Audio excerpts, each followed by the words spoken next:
Cidade em cada grande escritor, algumas mais visíveis que as outras.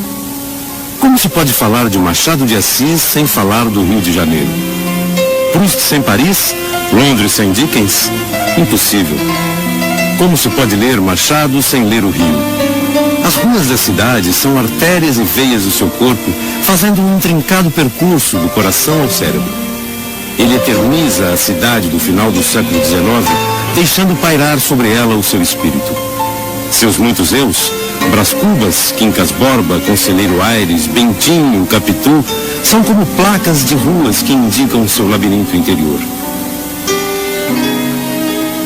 Mas o grande e misterioso personagem, o bruxo criador e transfigurador, permanece atrás do labirinto, nunca totalmente revelado. Dizia Machado, o grande andarilho: é meu costume, quando não tenho o que fazer em casa, ir por esse mundo de Cristo, se assim se pode chamar a cidade de São Sebastião, matar o tempo. Não conheço melhor ofício, mormente se a gente se mete por bairros excêntricos. Um homem, uma tabuleta, qualquer coisa basta a entreter o espírito. E a gente volta para casa lesta e aguda, como se dizia em não sei que comédia antiga. Há nome de ruas sagrados em sua obra, como por exemplo Mata-Cavalos, tão sagrado quanto os nomes de certas vias e lugares na obra de Proust. Não se trata, porém, de fazer aqui apenas um roteiro cartográfico das ruas de Machado. Elas são como sulcos de mistério e ambivalência, cabendo ao leitor percorrê-las em estado de ansiedade, indecisão e expectativa. São ruas a serem percorridas na urbe machadiana, uma urbe, na verdade, sem idade transfigurada pela literatura. Na sua origem, a palavra rua significa ruga. Neste nosso trabalho, procuramos revelar o rosto imemorial de Brás, Bentinho, Capitu, Aires. São rugas que não revelam a idade, e sim o tempo. Mergulhemos neste tempo. Machado nasceu em 1839, em Morro do Livramento. A presença dos morros marcaria toda a sua obra. A atmosfera rarefeita e confinada de suas ruas vem de sua ideia de que os morros são doentios, as praias são saudáveis. O mar escancarado de Capitu conserva, apesar disso, a doença dos morros, já tomadas pela febre amarela. O que Machado, menino e jovem, viu nos morros? Ele introduziu esse espírito andarilho na sua obra, porque a obra, quem percorre as trilhas visíveis da obra de Machado, percebe que é uma obra em que o autor anda, caminha, é transeunte, né? É uma obra em movimento pelo que as pessoas andam e percorrem a cidade e visitam a paisagem urbana, como também há movimentos, viagens nos sentimentos do seu personagem. Primeiro, o Rio do Alto, já que no início tudo eram ladeiras ainda com poucas casas. Um rio silencioso, distante, quase inatingível para um menino pobre. Um rio de sons tão inarticulados como de início lhe deveria parecer a língua francesa, aprendida um pouco mais tarde com a dona de uma padaria. da língua francesa e do Rio vai se assenhorar perfeitamente. Machado de Assis, além de ser o escritor que foi, de escrever os livros que escreveu, da inventiva, da criatividade literária, de tudo, há todo um retrato de um momento da cidade, de um momento da sociedade nessa cidade, que ele criou e que ele pintou muito bem, sem igual na literatura brasileira até aquela época e desde então. Seu rio percorrido palmo a palmo se transforma em palavras tão exatas e tão ajustadas que constituem um mapa especial. Um mapa geográfico-literário revelador da cidade inteira, território e alma. Por enquanto, espiemos os morros. O Rio de Janeiro, na obra de Machado de Assis, é, antes de mais nada, a capital federal. É certamente a única cidade cosmopolita no Brasil na época, ou seja, no século XIX. O Rio de Janeiro de Machado de Assis é basicamente a chegada da família real ao Rio de Janeiro, o apogeu, o declínio da monarquia, do primeiro e do segundo reinados, e a proclamação da República, e logo em seguida, né, as primeiras décadas da República Velha. É um Rio de Janeiro perdido no tempo, já se foi, mas que pode ser ainda encontrado no espaço, na geografia dessa cidade que se modernizou a duras penas. Quem caminha pelo Rio de Janeiro, sobretudo pelos bairros da Zona Norte, ou pelas ruas comerciais do centro do Rio de Janeiro, ruas hoje, né, que fervilham de gente, ou ainda pela Lapa, pelo Catete, pelos palacetes de Laranjeiras e Botafogo, ainda pode encontrar, né, resquícios desse Rio de Janeiro. Dos morros, Machado desce para a planície. A cidade silenciosa e estática do alto se transforma numa urbe barulhenta e movimentada pela qual se deixa tragar. Consta que serviu na igreja da Lampadosa como sacristão. Do lusco-fusco da igreja, saía em plena luz para olhar os mostruários das livrarias, os sebos, para entrar no Real Gabinete Português de Leitura e na livraria Paula Brito. Sua vocação literária se revela.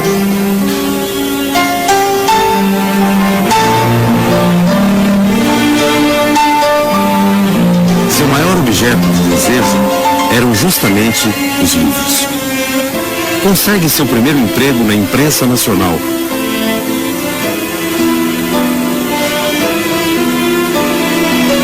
Colabora na revista A Marmota, editada pela livraria Paula Brito.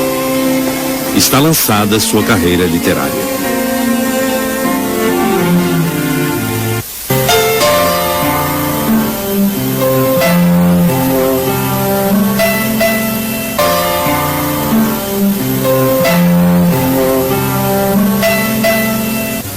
A Rua do Ouvidor é a que mais atração exerce no jovem Machado e é a que, de resto, mais atração vai despertar nos seus personagens. Era, como ainda é hoje, uma rua pequena que, em linha reta, se poderia percorrer em 15 minutos. Mas a rua era tudo menos uma linha reta e só podia ser percorrida fazendo círculos. E o principal centro era a Rua do Ouvidor, né? Já tinha 5 livrarias importantes e era mais ou menos um circuito diário para a intelectualidade da época. O Machado, depois da saída do Ministério, né, fazia esse circuito principalmente na livraria Garnier, onde ele ia diariamente durante uma grande época da sua vida. O nome da Rua do Ouvidor se confunde com o Rio de Janeiro daquela época. E em 1893, quando se cogitou da mudança da capital, escreve Machado: trata-se de mudar a capital do Rio de Janeiro para uma outra cidade que não fique sendo um prolongamento da Rua do Ouvidor. A Rua do Ouvidor é uma rua que está presente muito em qualquer literatura dessa época, que se passe nessa época, principalmente na literatura do Machado de Assis. É uma rua muito curiosa hoje. Se o escritor passeasse por ela, ia levar vários sustos seguidos. O primeiro, em que ele veria realmente a paisagem que ele conheceu, que é um trecho que vai mais ou menos ali da Bolsa de Valores até a Rua 1º de Março. Mas ao atravessar a Rua 1º de Março, ele ia entrar numa vertigem, numa espécie de uma cordilheira de prédios muito altos, com grandes bancos, sedes de bancos, sedes de seguradoras, cadernetas de poupança. A rua é tão estreita quanto foi na época do Machado de Assis, mas os prédios chegam a ter 30, 40 andares naquela região.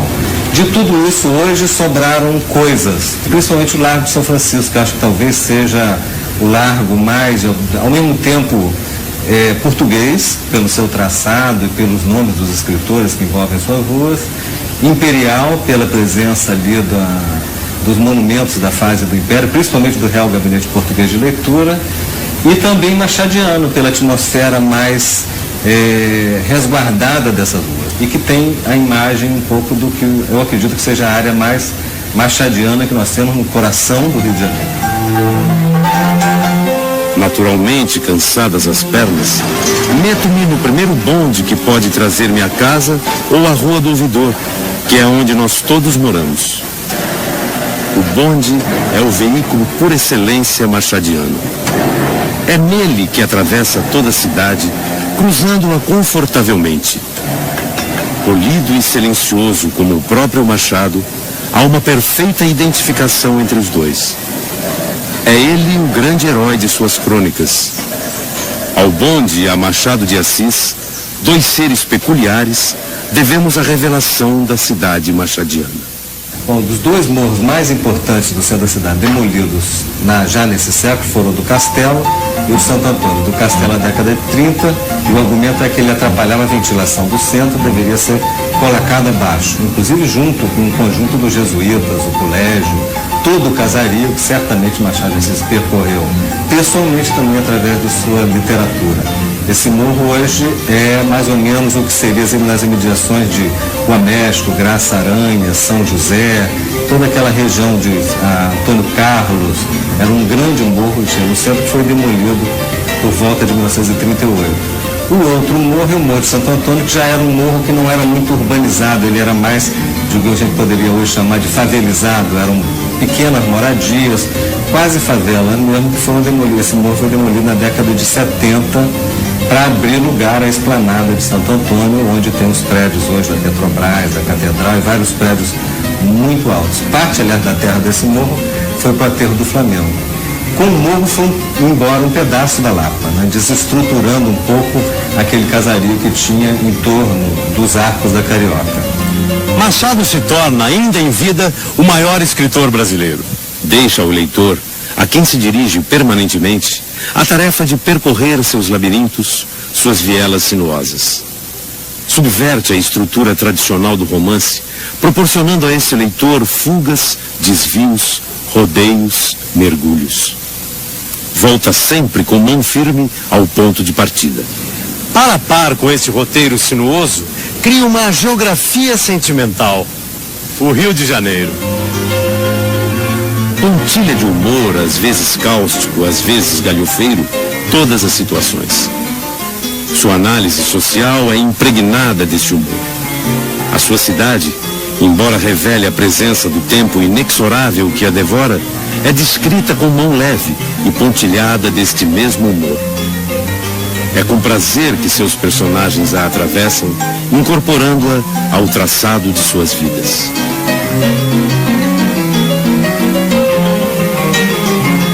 Machado, escrevendo exaustivamente em revistas e jornais, se torna um incansável cronista do Rio.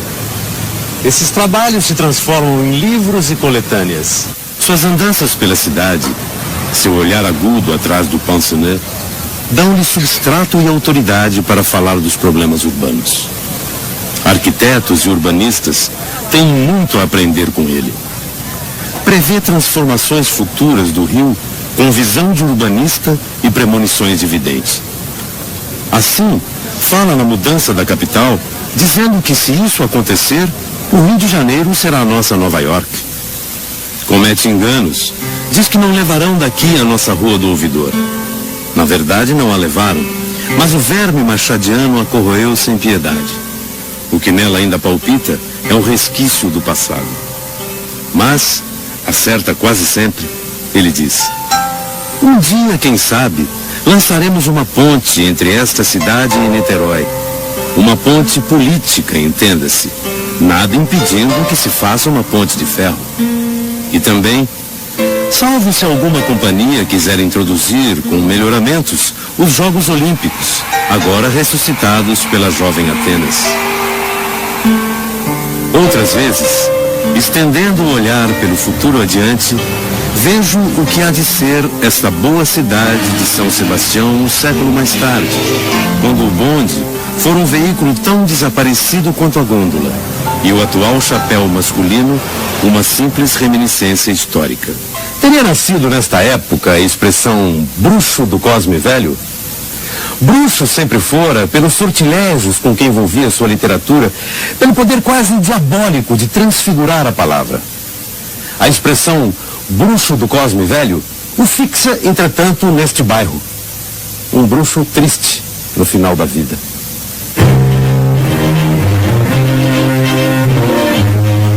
Sua casa foi demolida, não restando dela pedra sobre pedra.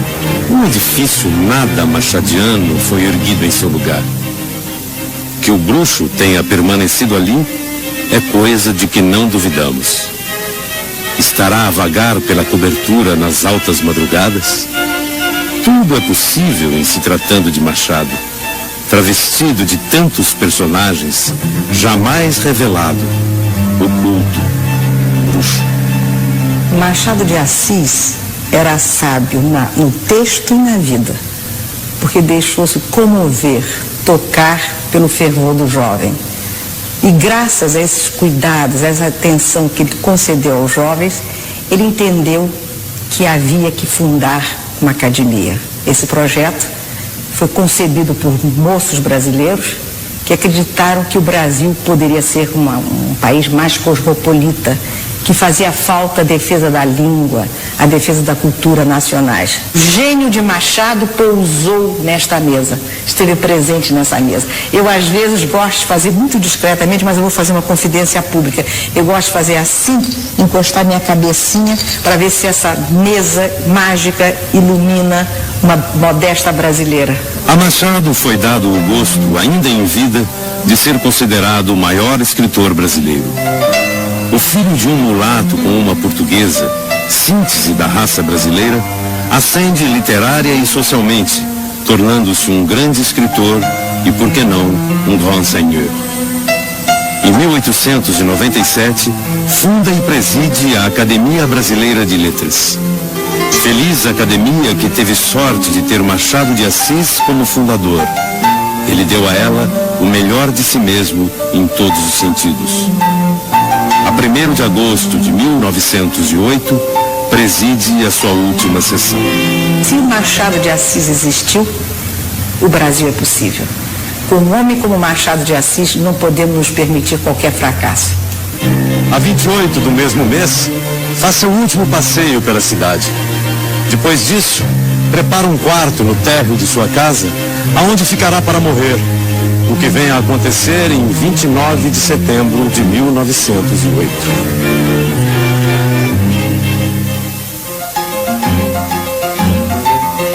Por que não? Andava pela praia do Flamengo a ver a ressaca.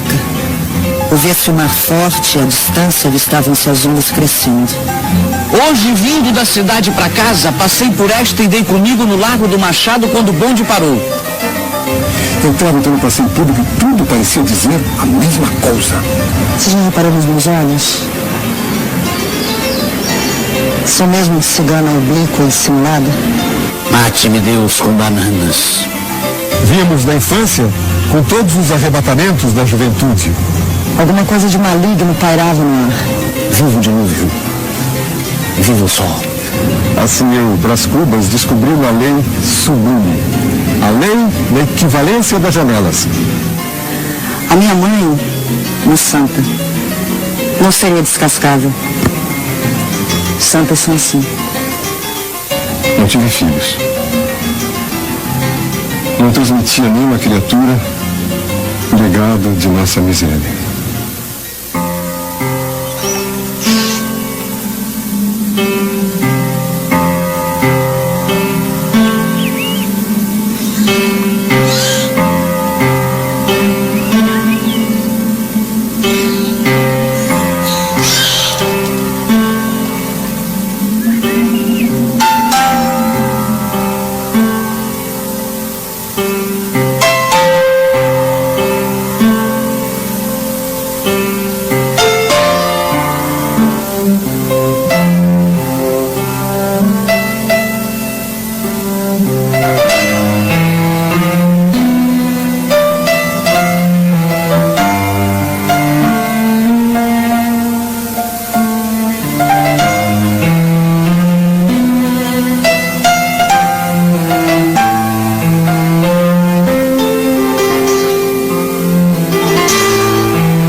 Casmurro, escrito em 1899, é o romance em que Machado de Assis joga melhor o seu jogo de ambivalências.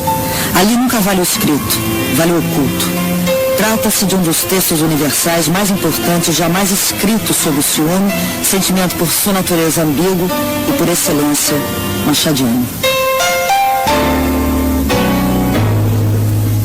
A casa era da rua Mata Cavalos, o mês de novembro. O ano é um tanto remoto, mas eu não hei de trocar as datas da minha vida só para agradar as pessoas que não amam histórias velhas. Eu fico pensando na Capitu, olhando a cidade através da janela. E fico pensando o quanto ela deve ter tido tédio na vida, daquela vida um pouco provinciana do Rio de então, e o quanto ela tinha de sonho para realizar e que não foi realizado. Fico pensando talvez na melancolia que ela tivesse, do Bentinho não ser quem ela pensava que ele fosse, do Escobar não ser quem ela pensava que fosse, ao mesmo tempo a dúvida atroz daquele filho. A impressão que eu tenho é que a Capitu, quando olha para o céu, quando ela olha para fora, ela vê um mundo cinzento como ela ficou por dentro. Um mundo sem perspectivas, sabendo que tudo que talvez ela tenha sonhado quando brincava com ele na infância, tenha sido simplesmente sonho.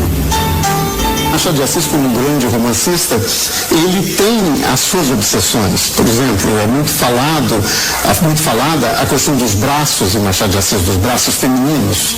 Né? Quer dizer, então essa capacidade que ele tem, né, de setorizar um determinado elemento do corpo humano que exprime não só a maneira como aquela pessoa aparece diante dos olhos do interlocutor, mas ainda a maneira como aquela pessoa, né, se exprime dentro do mundo. Quer dizer, se exprime, quando eu digo se exprime, não é tanto a personalidade do ponto de vista cerebral, intelectual, mas é a personalidade, né, do ponto de vista do seu próprio corpo. Quer dizer, a mulher é, antes de mais nada, os braços.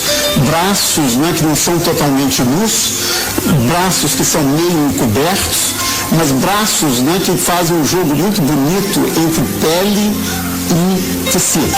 Quer dizer, é nessa intermitência de pele e tecido que eu acho que há uma grande sensualidade no texto machadiano. Não podia tirar os olhos daquela criatura de 14 anos, alta, forte, cheia, apertada em um vestido de chita, meio desbotado, os cabelos grossos feitos em 2 tranças, com as pontas atadas uma à outra à moda do tempo, descendo pelas costas. Morena, olhos claros e grandes, nariz reto, comprido, tinha a boca fina, o queixo largo. As mãos, a despeito de alguns ofícios rudes, eram curadas com amor, não cheiravam sabões finos, nem água de tocador, mas com água do poço e sabão comum, trazia sem mácula. Calçava sapatos de duraque, rasos e velhos. Aquela mesma dera alguns pontos.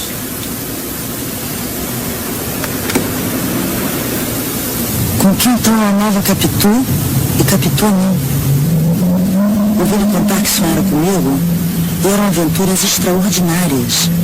Que subíamos ao corcovado pelo ar, que dançávamos na lua, ou então que os anjos vinham perguntar-nos pelos nomes, a fim de os dar a outros anjos que acabavam de nascer. Em todos esses sonhos andávamos unidinhos. Sinhazinha quer cocada hoje? Quer cocada hoje? Sinhazinha?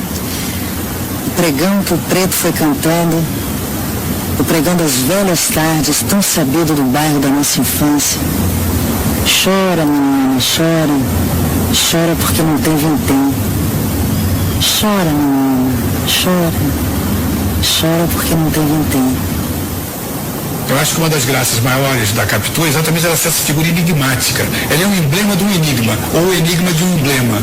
É a condição feminina apreendida com uma acuidade brutal por um homem que talvez só fosse aparelhado para compreendê-la pelo fato de ser nascido no Morro do Livramento e de ter se transformado num dos símbolos da sociedade branca do Brasil.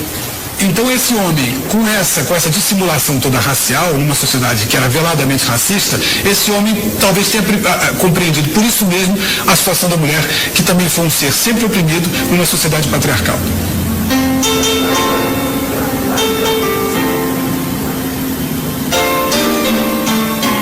A Capitu me parece, a minha, enfim, tantas pessoas, um personagem exemplar, por diversos motivos. O Machado nunca teve a preocupação de desenhar o rosto da Capitu ou de falar sobre as maneiras da Capitu. Ele dizia sobre ela, fundamentalmente, que ela era um ser oblíquo e dissimulado. Apesar desses olhos que o diabo me deu, você já reparou nos meus olhos?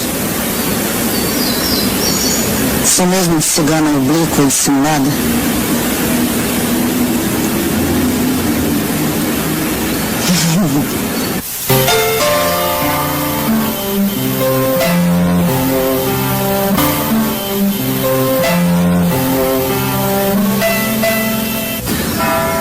O Bento comparava-me ao altar, sendo uma das faces a epístola e a outra o evangelho.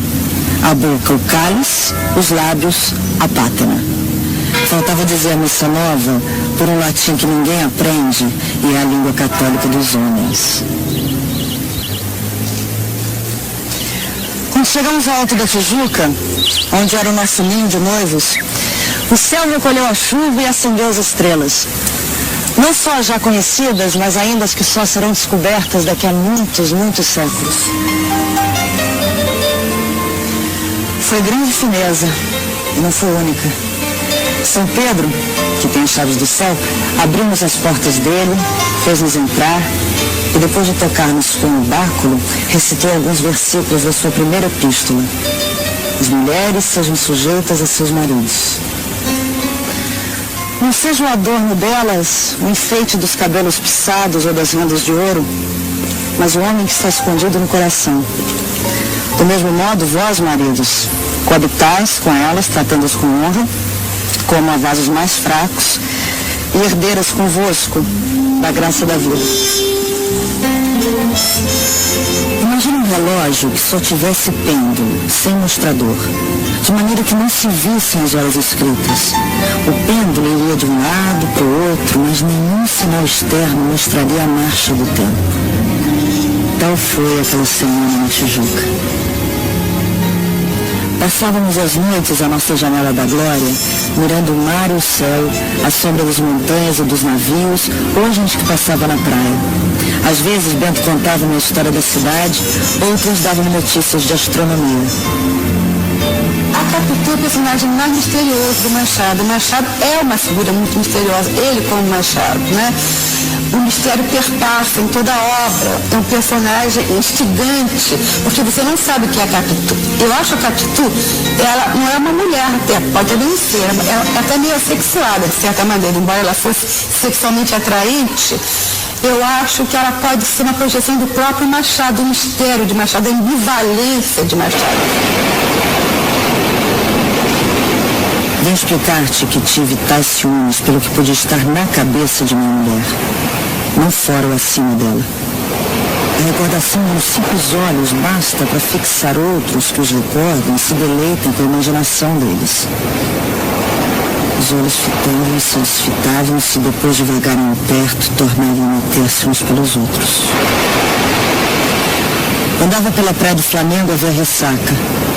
Ouvia-se o mar forte e à distância avistavam-se as ondas crescendo. Alguma coisa de maligno pairava no ar.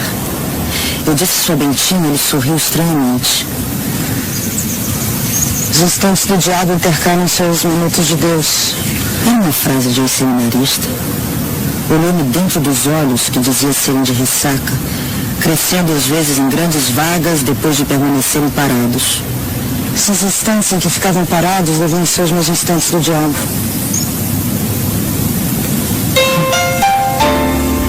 Capitu, que é uma personagem feminina maravilhosa do Machado de Assis, pode ser a vizinha aqui do lado, pode ser a moça que atravessou a rua ainda há pouco. Basta que a gente preste atenção nela. todo bom escritor faz grandes personagens ou personagens marcantes. E a Capitu é uma personagem feminina, talvez a mais importante do Machado de Assis. Afinal, a moça que dá um filho para o marido com a cara do melhor amigo dele, pode acontecer hoje, ali na esquina. Ou vocês não acham? Na história da minha vida, eu fui descascando o que pude. Eu cheguei ao caroço de tudo, inclusive de mim mesmo.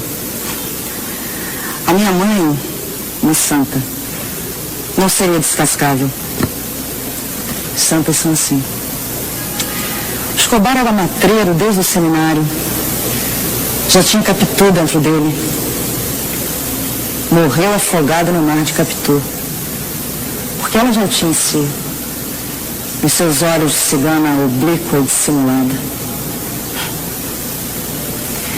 É bom ler toda a minha história, leitor, para saber se a Capitu da Praia da Glória já estava dentro da de Mata Cavalos ou se essa foi mudada naquela por efeito de algum acidente. Creio que sempre soube da segunda dentro da primeira.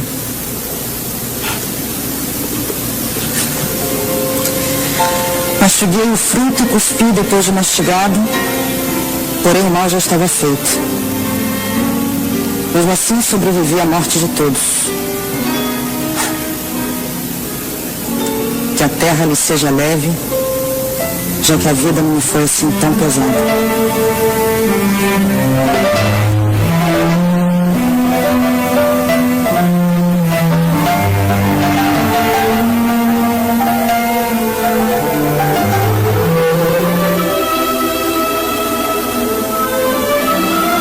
O romance Memórias Póstumas de Brás Cubas, publicado em 1881, começa com um delírio de Brás Cubas no momento da sua morte. Surge aí, desde logo, o motivo do tempo, uma alegoria confusa em que o moribundo vê desfilar nos séculos em vertiginosa corrida, esperando encontrar no último a decifração da eternidade. O que há entre a vida e a morte? Uma curta ponte. Atravessar essa curta ponte é a história de Brás Cubas, contada com humor e bonomia por quem chegou, afinal, ao outro lado. Ao avistar a cidade natal, tive uma sensação nova. Não era efeito da minha pátria política. Era o lugar da infância. A rua, a torre, o chafariz da esquina, a mulher de mantilha, o preto do ganho, as coisas e cenas da meninice buriladas na memória. Enquanto eu pensava naquela gente, iam-me as pernas levando ruas abaixo, mas não tendo deliberadamente andado, nem o merecimento da ação me cabe, e sim as pernas que fizeram. Abençoadas pernas. E há quem vos trate com desdém ou indiferença. Eu mesmo, até então, tinha-vos em má conta. Zangava-me quando vos fatigáveis, quando não podíeis ir além de certo ponto, e me deixáveis com o desejo a avoaçar, a semelhança de galinha atada pelos pés. E foi assim que cheguei à cláusula dos meus dias. Foi assim que me encaminhei para o Undiscovered Country de Hamlet, sem as ânsias nem as dúvidas do moço príncipe, mas pausado e trôpego, como quem se retira tarde do espetáculo. O Rio do Brás é um rio introspectivo, é um rio que ele absorve as imagens para dentro. Não é um rio telúrico, acho que não há quase mar no Brás, né? É um rio mais de morros, né? É um rio mais intimista, para mim é um rio mais noturno, né? É um rio que serve para ele andar elucubrando, ele passa, atravessa as ruas, pensamentos íntimos, refletindo sobre a morte, rindo um pouco de tudo, porque ele é cético, é irônico, né? Agora quero morrer tranquilamente, metodicamente, ouvindo os soluços das damas, as falas baixas dos homens, a chuva que tamborilha nas folhas de tinhorão da chácara, o som estrídulo de uma navalha que um amolador está afiando lá fora na porta de um correeiro. Juro-lhes que essa orquestra da morte foi muito menos triste do que podia parecer. De certo ponto em diante chegou a ser deliciosa. A vida estrebuchava-me no peito com os ímpetos de vaga marinha, esvaía-se minha consciência, eu descia a imobilidade física e moral. E o corpo fazia-se-me planta, e pedra, e lodo, coisa nenhuma. Dito isto, expirei às 2h da tarde de uma sexta-feira do mês de agosto de 1869, na minha bela chácara do Catumbi.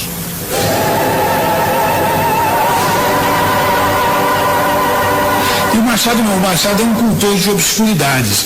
Quer dizer, então é muito curioso que o tempo dele, que era um tempo tão fascinado pela claridade, tenha aceito como um de seus ícones, uma de suas figuras fundamentais, uma figura tão sombria, quer dizer, tão complexa na sua visão de mundo e na sua compreensão desse país pitoresco e extravagante chamado Brasil.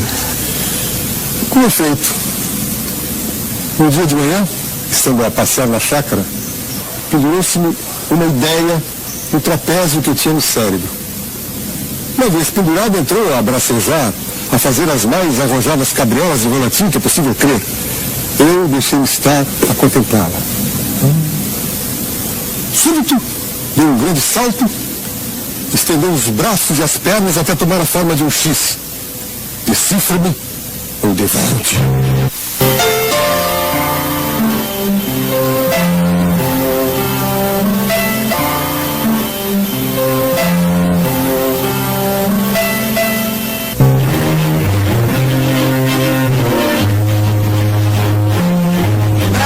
Ele é mais meditativo, ele é um que pensa, reflete, se detém muito sobre a morte, é cético.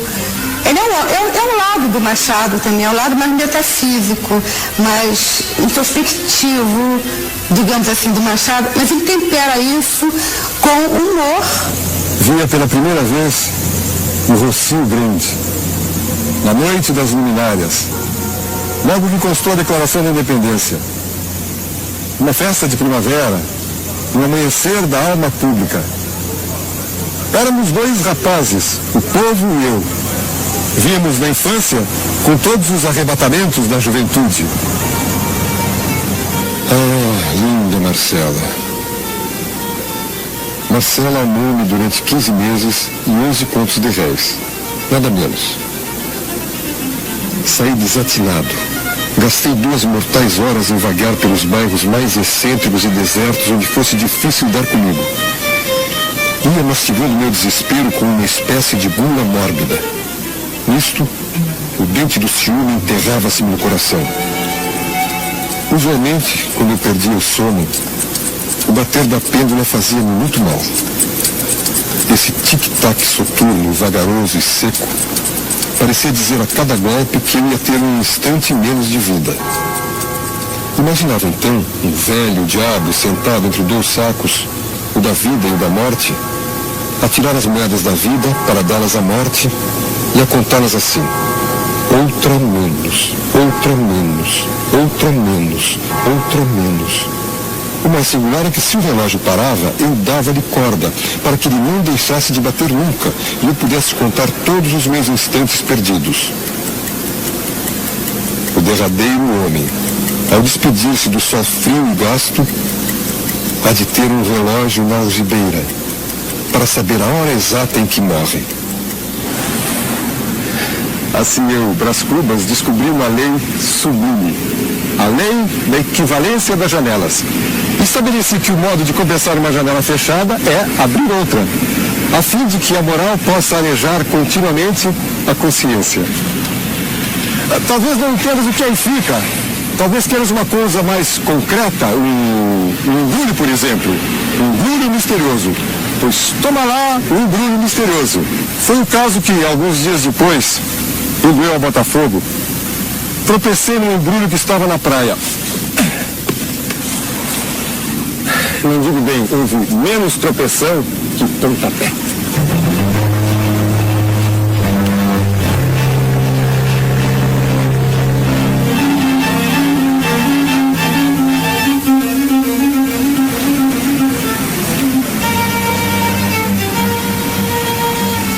Por que não? Por que não? Por que não? Por que não? Por que não? Entrava então no passeio público e tudo parecia dizer a mesma coisa. Por que não serás ministro, Cubas? Cubas? Porque não serás ministro de Estado. Por que não? O Machado de Assis é um ser extremamente complexo. Ele percebeu, no Memórias Póstumas de Brás Cubas, ele percebeu que uma das regras fundamentais da sociedade brasileira é a descontinuidade. Ele ali descobriu que não se podia falar do Brasil sem a pena da galhofa e a tinta da melancolia. E ele, quando condensou a vida nacional nesse postulado, ele acabou criando uma espécie de espelho no qual a gente sempre se revira e reencontra a nossa identidade, mesmo que essa nossa identidade, paradoxalmente, não esteja lá. Vá lá, arranjamos a casinha. Com efeito, achei-a dias depois expressamente feita em um recanto da Gamboa. Um brinco. Nova, caiada de fresco, com 4 janelas na frente e 2 de cada lado, todas com venezianas cor de tijolo, trepadeiras nos cantos, jardim na frente, mistério e solidão. Um brinco. Era bonita, fresca. Saía das mãos da natureza, cheia daquele feitiço precário e eterno que um indivíduo passa a outro indivíduo para os fins secretos da criação. Era isso, Virgília. E era clara, muito clara, faceira, ignorante, pueril, cheia de ímpetos misteriosos, muita preguiça e alguma devoção. Devoção ou talvez medo. Creio que medo. Passei pelos altivos jardins do Valongo depois de ajustar o preço da casa. Não poderia deixar a casa exposta ao mar. Tinha de ser assim, recôndita, escondida dos olhares do mundo. Quero o amor, mas também quero a respeitabilidade. Os morros são doentios, as praias são saudáveis. Ainda assim, fico com os morros.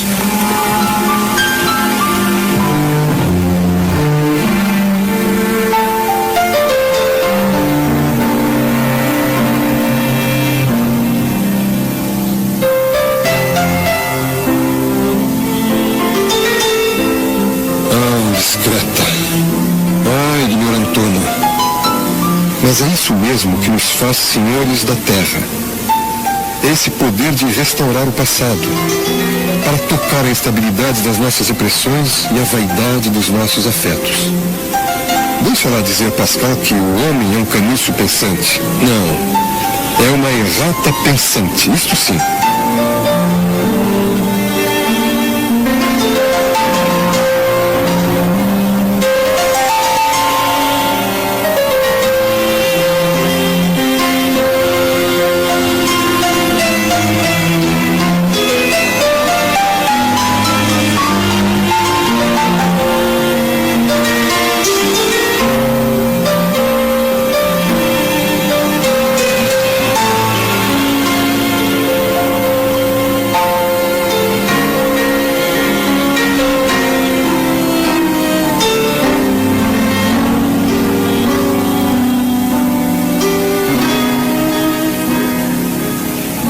Não alcancei a celebridade do emplasto.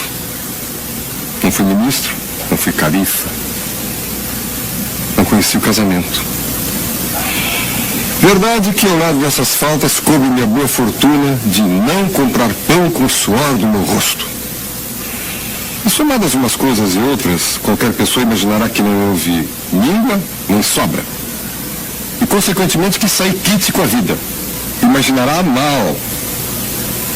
Porque ao chegar a esse outro lado do mistério, achei-me com um pequeno saldo, que é a derradeira negativa deste capítulo de negativas. Não tive filhos. Não transmiti a nenhuma criatura o legado de nossa miséria.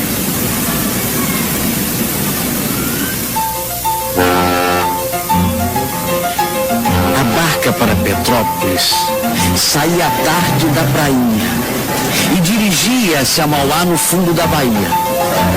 Mate-me Deus com bananas.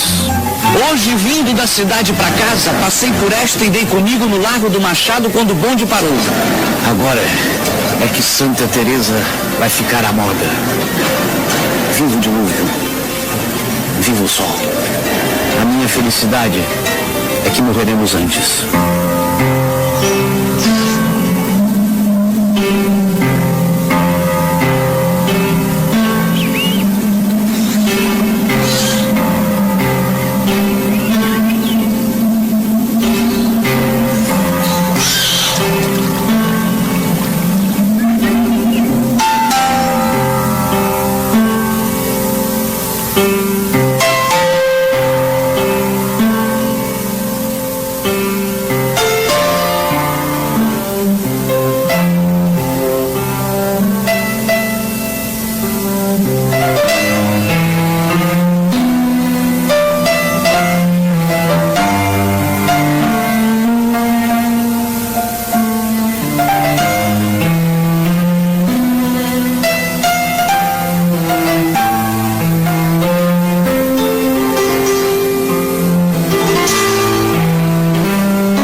Machado de Assis escreveu para o Memorial de Aires a seguinte advertência. Nos lazeres do ofício, escrevia o memorial que, apesar das páginas mortas ou escuras, apenas daria, e talvez dê, para matar o tempo da barca de Petrópolis. Neste bloco, incorporando a figura do conselheiro Adir Machado, juntamos textos de Esaú Jacó, escritos em 1904, onde é criado o personagem, as do Memorial de Aires, escrito em 1908, e os das crônicas, escritas a partir de 1876 até 1887.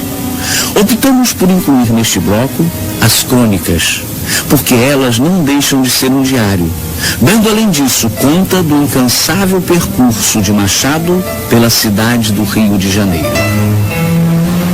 Como eu tenho uma relação ambígua com o Rio de Janeiro, porque eu sou carioca, mas ao mesmo tempo em que eu adoro o Rio, eu me sinto às vezes um outsider, um esquisitão em relação ao estereótipo contemporâneo do Rio de Janeiro.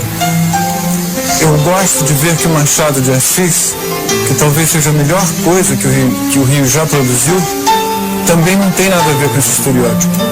Porque ele viveu antes da cultura da praia, da cultura do botequim, da cultura do samba, do futebol, da malandragem, do cafajestismo, do carioquismo, enfim. Eu sei que há quem diga que Machado de Assis embranqueceu a alma justamente porque era mulato, mas acho extremamente racista supor que a alma de branco seja diferente de alma de preto. E acho uma pretensão inacreditável alguém querer entender mais de alma e logo da alma do Machado de Assis do que o próprio Machado de Assis. O Machado de Assis não cabe no rio dessa gente. E é com o rio mais profundo de Machado de Assis que eu prefiro me identificar. Faz hoje um ano que voltei definitivamente da Europa. O que me lembrou esta data foi, estando a beber café, o pregão de um vendedor de vassouras e espanadores. Vai, vassouras! Vai, espanadores! Costumo ouvir outras manhãs, mas desta vez trouxe-me à memória o dia do desembarque, quando cheguei aposentado à minha terra. O meu catete, a minha língua. Eu, se tivesse de dar Hamlet em língua puramente carioca, traduziria a célebre resposta do príncipe da Dinamarca. Worlds, worlds, worlds. por esta: boatos, boatos, boatos. Com efeito, não há outra que melhor diga o sentido do grande melancólico. Palavras, boatos, poeira, nada, coisa nenhuma. Eu posso dizer que o Aires é o personagem mais Machado, talvez menos machadiano e mais Machado de carne e osso. É um Machado já mais velho, um Machado com saudade dele próprio. Mas o Aires é mais de carne e osso. Ele escreve um diário, que são as andanças do próprio Machado sobre o Rio de Janeiro.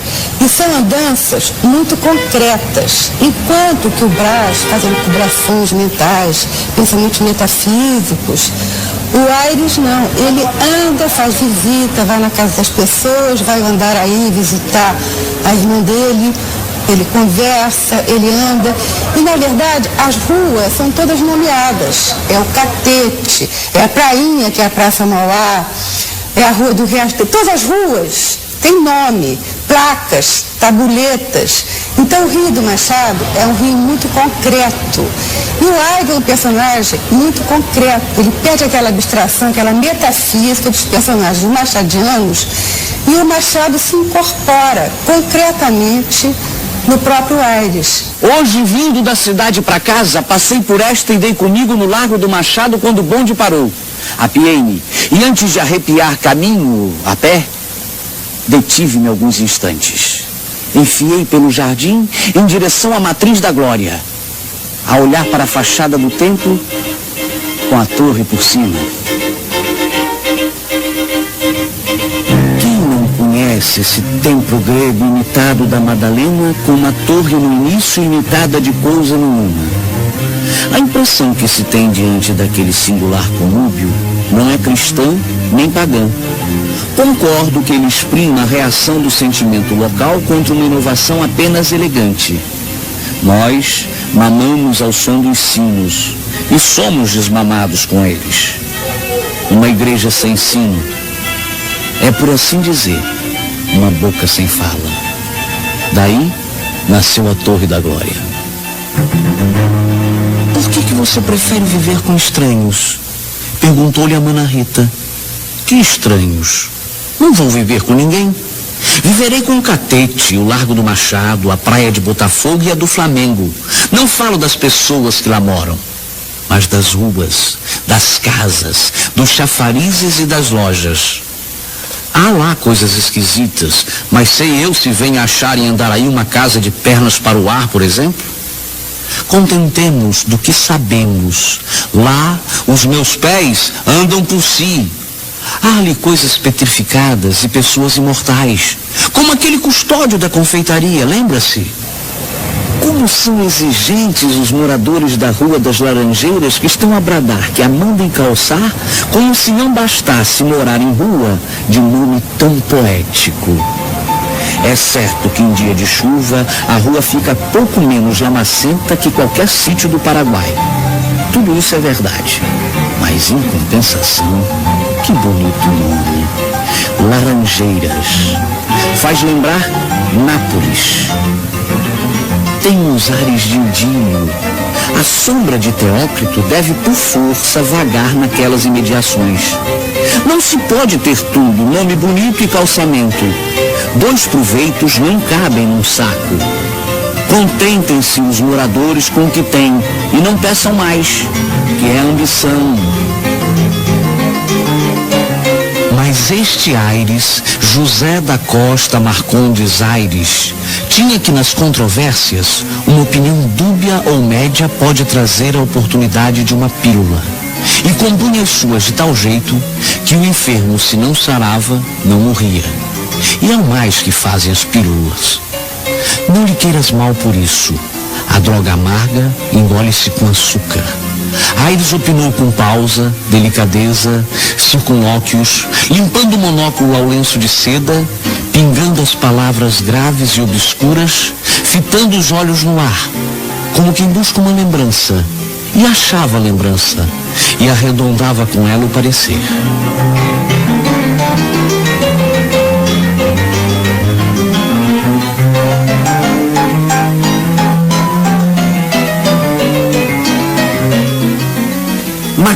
Veras, o leiloeiro que passava ontem pela rua de São José escorregou-se e caiu. Foi uma casca de banana. Mas há cascas de banana na rua São José? Onde é que não há cascas de banana?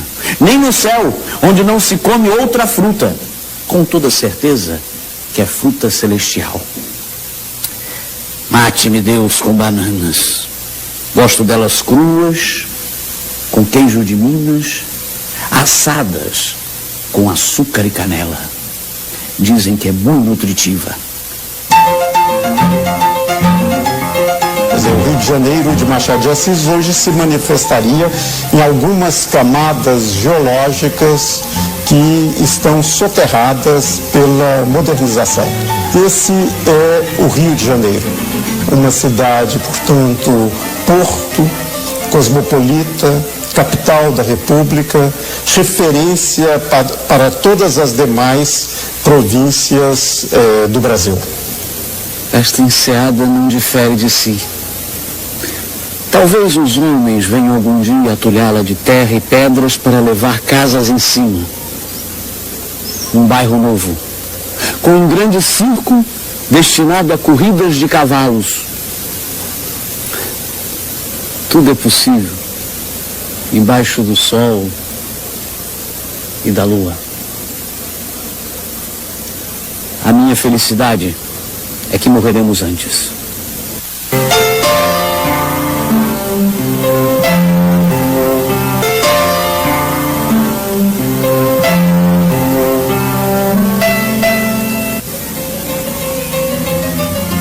Para que a mentira não se pudesse supor exilada do meu reino, eu ensinaria à rainha e ao cozinheiro uma geografia nova. Dizia que a terra era um pão de açúcar ou uma pirâmide. Tudo mais estava abaixo. O sol não era propriamente um sol, mas um mensageiro que me traria todos os dias as saudações da parte inferior da terra. As estrelas, suas filhas, incumbidas de velar-me à noite, eram aias destinadas unicamente ao Rei da Trindade. Também a cidade não lhe pareceu que houvesse mudado muito. Achou algum movimento mais, alguma ópera menos, cabeças brancas, pessoas defuntas, mas a velha cidade era a mesma. A própria casa dele no Catete estava bem conservada. Aires despediu o inquilino tão polidamente como se recebesse o ministro dos negócios estrangeiros e meteu nela assim um criado, por mais que a irmã teimasse em levá-lo para o Andaraí. Inauguraram-se os bondes de Santa Teresa.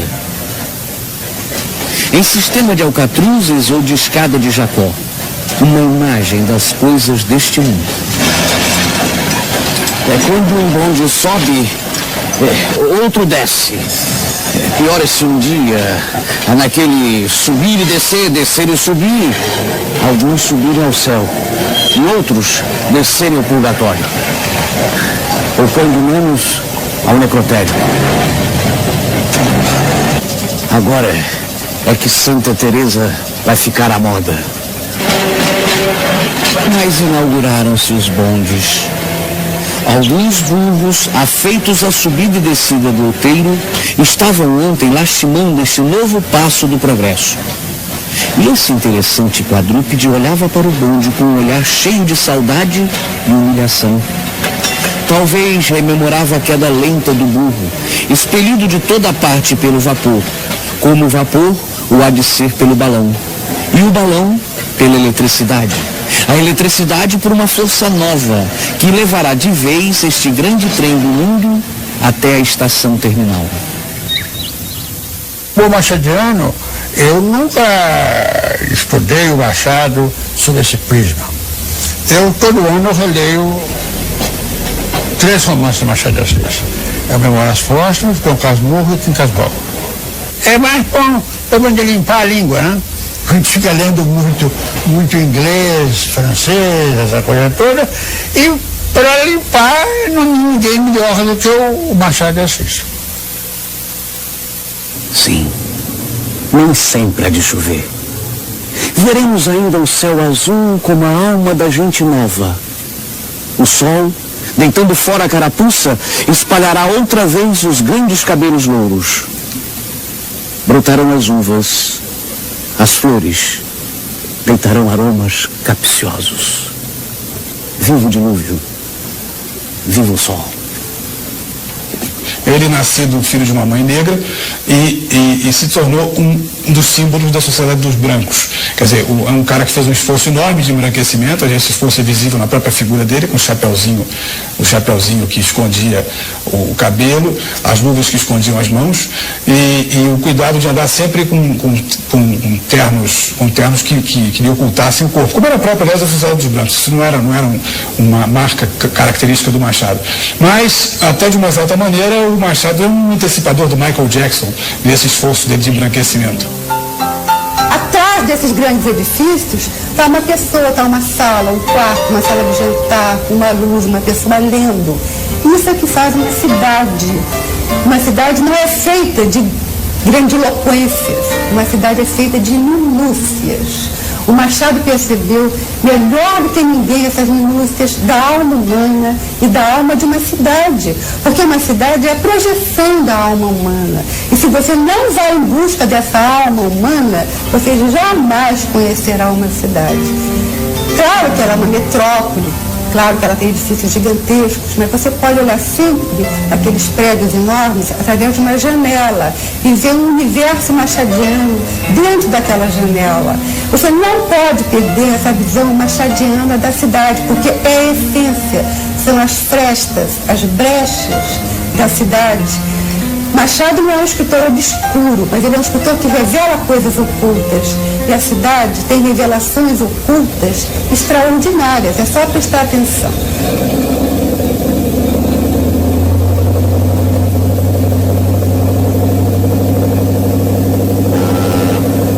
A barca para Petrópolis saía à tarde da prainha e dirigia-se a Mauá, no fundo da Bahia, de onde partia o trem para a serra. O olho do homem serve de fotografia ao invisível, como o ouvido serve de eco no silêncio. Observa Aires e Esaú e Jacó. O Memorial de Aires, publicado em 1908, ano da morte de Machado de Assis, é a inserção do olho e do ouvido do romancista na vida cotidiana do conselheiro Aires, seu duplo. Daí, a forma de diário, abolindo-se a sofisticação dos títulos dos capítulos machadianos. Outra observação do conselheiro em Esaú e Jacó serve de chave para a compreensão do diário. O tempo é um tecido invisível em que se pode bordar tudo. Uma flor, um pássaro, uma dama, um castelo, um túmulo. Também se pode bordar nada. Nada em cima do invisível é a mais sutil obra deste mundo e acaso do outro. Na sutileza deste nada está toda a trama do Memorial de Aires.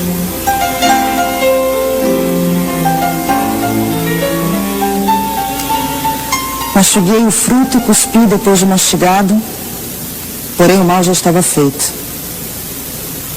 Mesmo assim sobrevivi à morte de todos. Que a terra lhe seja leve, já que a vida não me foi assim tão pesada. Que ao chegar a esse outro lado do mistério, achei-me com um pequeno saldo, que é a derradeira negativa deste capítulo de negativas. Não tive filhos. Não transmiti a nenhuma criatura o legado de nossa miséria. Tudo é possível em se tratando de Machado, travestido de tantos personagens, jamais revelado, oculto, bruxo.